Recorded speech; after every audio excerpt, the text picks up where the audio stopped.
balong trai ki pajba ya ka khandu bagi jaka ki puta ha Meghalaya baro jo tip hi badere khen ha gi bhin gi jela te bha kani korkom jo pher korkom bat khandu menteri rangba ka sarkar jela ukonrat ke sangma leipen sngo leipen sngap u hau menteri sarkar pedeng ubachai chima ha katanat coal and mines uji Kishan Reddy ha New Delhi hang balai sendan lang ka MLA chong ga su tengah saipung ka kong Santa Mary Shela kabaman khen ka MLA kabamui khmat hang thau muj bhau duyong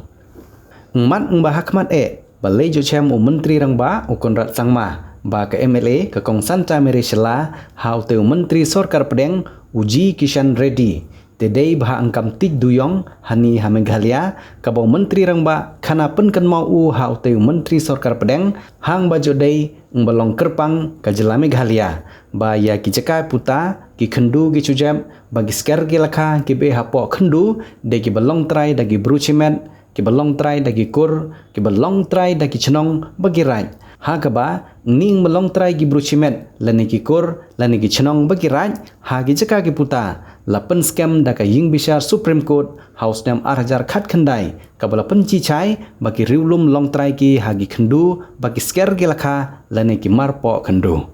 menteri ramba la penci la pen mau ba daki bon spa terligi jaka ki ba duyong de ki balong trai dagi bruchimet kataro de ki jaka ti duyong ki ba he bat ger kom chong duyong ha Meghalaya ro chong ru chi jaka henry chong u kerleng nalar bas tang bhau bat lada chi pentrikam khen betrikam ha kerleng gi jaka kari jo hap merka hapo Meghalaya menteri rangba alaong uro ba ang bakhang ga National Green Tribunal ba chi ti duyong khen basiam thulu khnai House Nam 8000 khat saw chi bun ba ki long jin long sem ki ba chanya ba ji pendap penbiang hajin ha sem la angkam ti duyong la ki te par duyong ki ba khandan menta la chuye chong gi kam tu klem kam klem cham bat ba ga jalla ro la du bhaka chilum khajana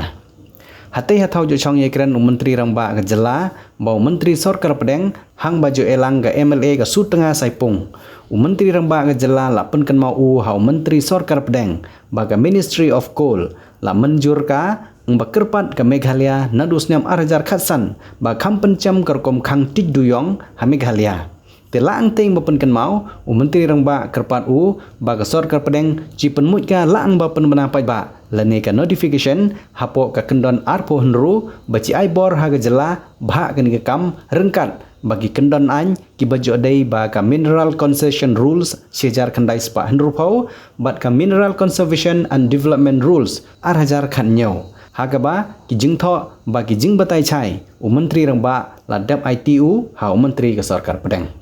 habakut engtei ing bajo kran kite menteri ka sarkar pedeng uji Kishan Reddy bo jingmut u baji thauno laga komiti ka baji bichar bha kani kam duyong ha Meghalaya hagaba menteri rangba ro la pniang hiu engtei ba bo jingmut menteri ka sarkar pedeng baji thauno dagati ka komiti te henrei menteri rangba ka sarkar jela ukonrat ke sangma bu biang u lang bakentu bagani ka komiti ka baji thau thamai ro cheji thau pen kloi bhang ma mentoi ka pajba ka jela. We just had a meeting with the Honorable Minister for Mining and for Coal, Government of India, Shri Kishan Reddy ji, and discussed in detail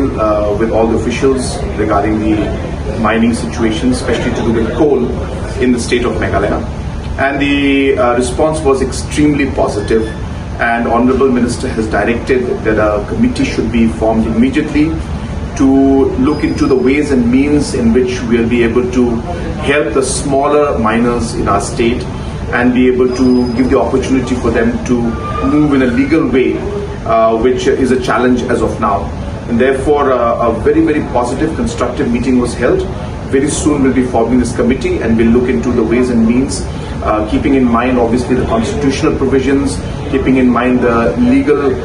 acts and other aspects, and yet looking at the local situation in Meghalaya and being able to find a solution so that our small time miners can benefit from the changes that will take place. So it was a very positive meeting, and once again I thank the Honorable Minister for his time as well as for his concern and his direction for us to move forward. Thank you so much.